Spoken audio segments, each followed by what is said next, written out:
नमस्कार दोस्तों, राधे राधे, जय श्री कृष्णा। दोस्तों स्वागत है आपका फिर से इस चैनल पर। दोस्तों सच्ची श्रद्धा से कमेंट में जय श्री राधे कृष्णा जरूर लिखें। दोस्तों वर्तमान समय में हम जिस युग में जी रहे हैं उसे कलयुग कहा गया है। चारों युगों में कलयुग को श्रापित युग कहा गया है। धर्मशास्त्र में भी इस बात का वर्णन है कि जब कलयुग अपने चरम पर पहुंचेगा तब इस धरती से धर्म का नाश हो जाएगा और उस समय भगवान विष्णु कल्कि के रूप में इस धरती पर अवतरित होकर कलयुग का अंत करेंगे और पुनः धर्म युग की स्थापना करेंगे। पर क्या दोस्तों आप सभी को पता है कि भगवान श्री कृष्ण ने महाभारत काल में बता दिया था कि आने वाला समय यानी कि कलयुग कैसा होगा। इतना ही नहीं, भगवान श्री कृष्ण ने कलयुग के 5 कड़वे सत्य भी बताए थे जो आज देखने को मिल रहे हैं। वह कौन से हैं 5 कड़वे सत्य? दोस्तों यदि आप भी जानना चाहते हैं तो इस वीडियो के एंड तक बने रहेगा। और अगर अब तक इस चैनल को सब्सक्राइब नहीं किया है तो चैनल को सब्सक्राइब करके बेल आइकन को प्रेस कर लीजिए। तो चलिए बिना टाइम वेस्ट किए शुरू करते हैं। दोस्तों महाभारत काल में जब पांडव युद्ध क्रीड़ा में अपना सब कुछ गवा देते हैं तब उन्हें वनवास जाना पड़ता है। वनवास जाने से पहले भगवान श्री कृष्ण से मिलते हैं और कहते हैं, हे भगवान, युद्ध क्रीड़ा में सब कुछ गवा देने के बाद हम 5 भाई द्रौपदी के साथ वनवास जा रहे हैं।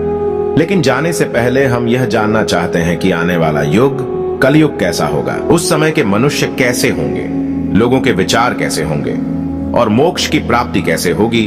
पांडवों के मुख से ये सारी बातें सुनकर भगवान श्री कृष्ण थोड़ी देर सोच विचार करते हैं और फिर पांडवों से कहते हैं, पहले आप सभी वन जाइए और वन में जो भी आपको जो कुछ भी दिखे वह आकर मुझे बताइए, तब मैं आप सभी को इन प्रश्नों का जवाब दूंगा। अब भगवान श्री कृष्ण के कहे अनुसार 5 भाई वन में चले गए और वन में जो कुछ भी उन्हें दिखाई दिया उसे देखकर वह हैरान हो गए। उन्हें अपनी आंखों पर विश्वास नहीं हो रहा था। कुछ समय बिताने के बाद वह सभी भगवान श्री कृष्ण के पास लौटते हैं, लेकिन इस बार पांडवों के मस्तक पर सिकंदा और वे किसी उलझन में पड़े नजर आ रहे थे। जब भगवान श्री कृष्ण ने उनकी ऐसी दशा देखी तो उनसे रहा नहीं गया और भगवान श्री कृष्ण ने कहा, आप सभी किस सोच विचार में मग्न हैं, हमें बताएं, अगर संभव होगा तो हम उसका समाधान अवश्य करेंगे। भगवान श्री कृष्ण के मुख से यह बात सुनकर पांडुपुत्र युधिष्ठिर ने हाथ जोड़कर उनसे कहा कि है माधव, हमारी शंका उन दृश्यों को लेकर है जो हमने वन में देखा। उनकी कल्पना हमने कभी सपने में भी नहीं की थी। तभी भगवान श्री कृष्ण कहते हैं कि आप सभी एक एक करके मुझे विस्तार से बताइए कि आपने वन में क्या देखा। इसमें सबसे पहले युधिष्ठिर कहते हैं, हे द्वारका नरेश, हम सभी 5 भाई वन में अलग अलग दिशाओं में भ्रमण के लिए निकल गए थे। जब मैं अकेला वन में भ्रमण रहा था तब मैंने 2 सुंड वाले हाथी को देखा। अब आप मेरी इस शंका को दूर कीजिए कि भला एक एक हाथी के 2 सूंड कैसे हो सकते हैं। अब अर्जुन की बारी होती है।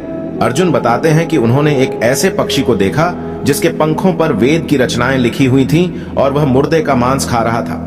अर्जुन के बाद भीम बताते हैं कि उन्होंने वन में एक ऐसी गाय को देखा जिसने अपने बछड़े को जन्म के बाद चाट रही थी कि उसके शरीर से खून आने लगता है। इसे देखकर मैं हैरान रह गया कि कोई माता अपने बच्चों के साथ ऐसा कैसे कर सकती है।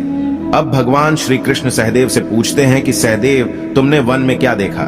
तो सहदेव ने कहा कि मैंने एक जगह बहुत से कुएं को देखा जहां हैरानी की बात यह है कि आसपास के सभी कुएं में पानी था और बीच का कुआं खाली था। बीच का कुआं गहर भी है लेकिन फिर भी उसमें पानी नहीं है। ऐसा कैसे संभव है? अब नकुल आगे बताते हैं कि वे जब वन में भ्रमण कर रहे थे तब उसने एक बड़ी चट्टान पर्वत से लुढ़कते हुए देखा। वह चट्टान कितनी ही बड़े वृक्षों और सिलावों से टकराती है लेकिन उसे कोई रोक नहीं पाता और अंत में एक छोटे से वृक्ष के स्पर्श से वह चट्टान रुक जाती है। अभी युधिष्ठिर भगवान श्री से कहते हैं कि है वासुदेव, हम भाइयों ने जो भी मन में देखा उसका सारा विस्तार आपसे बता दिया। अब आप हमारी सारी शंकाओं को दूर करते हुए हमें विस्तार से बताइए। तब भगवान श्री कृष्ण ने युधिष्ठिर से कहते हैं कि धर्मराज, जैसा कि आपने बताया कि आप 2 सूंड वाले हाथी को देखकर हैरान में पड़ गए हैं, लेकिन इसमें हैरानी की बात नहीं है, क्योंकि कलयुग में ऐसे व्यक्ति ही राज करेंगे जो बोलेंगे कुछ और करेंगे कुछ और, उनके मन में कुछ और, कर्म में कुछ और होगा। यह लोग शोषण करने का एक भी मौका हाथ से जाने नहीं देंगे। यह बस अपने ही हित की बात सोचेंगे। अब भगवान श्री कृष्ण अर्जुन से कहते हैं कि है पांडुपुत्र अर्जुन, तुमने वन में एक ऐसे पक्षी को देखा जिसके पंख पर वेद की रचनाएं लिखी हुई थीं और वह मुर्दे का मांस खा रहा था। लेकिन इसका मतलब यही है कि कलयुग में ऐसे ही लोग होंगे जो कहने को तो विद्वान ज्ञानी पुरुष कहलाएंगे, किंतु इनका आचरण राक्षसी होगा। उनके मन में यही होगा कि जल्दी किसी की मृत्यु हो और उसकी संपत्ति के मालिक खुद बन जाए। कलयुग में मनुष्य के लिए सबसे ऊपर धन और संपत्ति होगा और कुछ गिने चुने शख्स ही वास्तविक संत होंगे। इसके अलावा कलयुग में ज्यादातर इंसान अपनों को ही ठगकर आगे बढ़ने के विचार में होंगे। अर्जुन के बाद भगवान श्री कृष्ण भी हमसे कहते हैं कि हे भीम, जैसा कि आपने देखा कि एक गाय अपने बछड़े को इतना चाटती है कि उसके शरीर से खून आने लगता है, ठीक इसी तरह कलयुग का मनुष्य अपने बच्चों पर इतना प्यार लुटाएगा कि उसका विकास रुक जाएगा।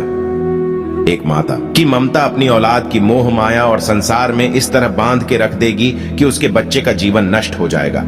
अगर किसी का बेटा घर द्वार छोड़कर साधु बन जाएगा तो उसके दर्शन को हजारों व्यक्ति जाएंगे, किंतु अपना बेटा साधु बनेगा तो वह रोएंगे, विलाप करेंगे कि मेरा बेटा गलत रास्ते पर चला गया। दोस्तों, यहाँ भगवान श्री कृष्ण जीवन की वास्तविकता को बताते हैं कि इंसान को यह समझना होगा कि तुम्हारे पुत्र तुम्हारे नहीं, अपनी पत्नियों की अमानत है, और पुत्रियां अपने पतियों, और तुम्हारा यह शरीर मृत्यु की और आत्मा परमात्मा की अमानत है। भीम की जिज्ञासा को शांत करने के बाद भगवान श्री कृष्ण सहदेव को कहते हैं कि सहदेव, जैसा कि तुमने वन में देखा कि एक साथ कई कुएं हैं थे, लेकिन सिर्फ बीच का कुआं खाली था। इसका मतलब यह है कि कलयुग में धनी व्यक्ति अपनी मन की खुशी के लिए विवाह उत्सवों में धन खर्च करेंगे, लेकिन अपने आस पड़ोस किसी गरीब को देखकर उसकी मदद नहीं करेंगे, फिर चाहे वह गरीब उनका सगा ही क्यों ना हो। अपनी मौज मस्ती के लिए, खुद को खुश रखने के लिए वह शराब, कबाब और फैशन में पैसे उड़ाएंगे, लेकिन किसी के आंसू को पूछना अपना कर्तव्य नहीं समझेंगे। कलयुग में अन्न तो होगा और धनी लोग उसका उपभोग करेंगे, लेकिन गरीब व्यक्ति एक एक दाने के लिए तरसेंगे और ऐसे ही मर जाएंगे। भगवान श्री कृष्ण की यह सारी बातें सुनकर सहदेव थोड़े दुखी हो जाते हैं, लेकिन इस कटु सच के सामने वह क्या ही कर सकते थे। अब भगवान श्री कृष्णा नकुल से कहते हैं कि नकुल, जैसा कि तुमने वन में देखा कि एक बड़ी चट्टान पर्वत से लुढ़कती हुई बड़े बड़े वृक्षों और विशालकाय चट्टानों से टकराती हुई आती है, वह रुक नहीं पाती है, लेकिन एक छोटा सा वृक्ष अपने स्पर्श से ही उसे रोक देता है। इसका मतलब है कि मनुष्य की बुद्धि क्षीण होती जाएगी और उसके जीवन का पतन होगा, लेकिन उसके पतन को एक धन रूपी वृक्ष रोक नहीं पाएगा, पर हरि नाम रूपी एक छोटा सा पौधा व्यक्ति का पतन रोकने के लिए सक्षम होगा। अतः कलयुग में हरि नाम ही एक मोक्ष का मार्ग होगा, अगर व्यक्ति धन का लालच छोड़कर भगवान की भक्ति में रम जाएगा। हरि नाम का जप करेगा तो निश्चय ही उसे कोई दुख तकलीफ नहीं होगा और मरने के बाद भी उसे भगवान के चरणों में जगह मिलेगी। दोस्तों, अगर आप गौर करेंगे तो पाएंगे कि भगवान श्री कृष्ण द्वारा बताई गई ये 5 कड़वे सत्य इस कलयुग में नजर होते आ रहे हैं। ऐसे में अगर आप भी अपने जीवन की सारी तकलीफ को दूर करना चाहते हैं तो आज से ही हरि नाम का जप करना शुरू कर दें। तो दोस्तों, इस वीडियो में फिलहाल इतना ही। उम्मीद है आपको आज की वीडियो पसंद आई होगी। अगर हाँ तो वीडियो को लाइक करें और इस तरह की और भी जानकारी के वीडियो देखने के लिए चैनल को सब्सक्राइब कर ले। धन्यवाद।